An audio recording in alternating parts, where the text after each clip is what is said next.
चतुर्थ टी20 team India playing 11 हेब अनेक बड़ परिवर्तन। दलू बाद पड़े हार्दिक पांड्या। चतुर्थ टी20 मैच रे खेलिबानी हार्दिक पांड्या। चैनल को सब्सक्राइब करूँ। चलते वीडियो आरंभ करवा।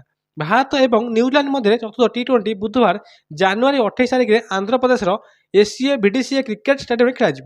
प्रथम 3टी मैच जितिया पर भारत सीरीज रे एक अदम्य अग्रणी हासिल करिछि। तथापि परवर्ती 2टी मैच 2026 टी20 विश्वकप दृष्टि गुरुत्वपूर्ण। तेणु दल यार विकल्प एवं प्रस्तुति मूल्यांकन करें।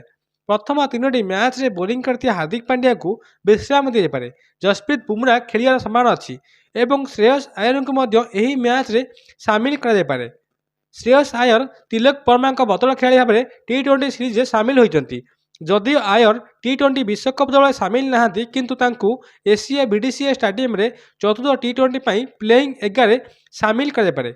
रवि बिश्नोई खेली पारती एवं मैनेजमेंट तांकु पुणी थे परीक्षा करने चाहिए। से तृतीय टी20 रे चमत्कार बोलिंग करथिले एवं 2टी विकेट नेइथिले। जदिओ बिश्नोई टी20 विश्वकप रे अंश नहंती से वाशिंगटन सुंदर खान नेवाई विकल्प मध्य जड़े। चलते एवं जाना भारत आज क्यों क्यों मैंने स्थान पाइबे। अभिषेक शर्मा, संजू सैमसन, ईशान किशन, सूर्य यादव, श्रेयस आयर, शुभम दुबे, अक्षय पटेल, रवि बिश्नोई, कुलदीप यादव, अर्शदीप सिंह, जसप्रीत बुमरा भली खेलाड़ी आज भारत प्लेइंग 11 स्थान पाइबे।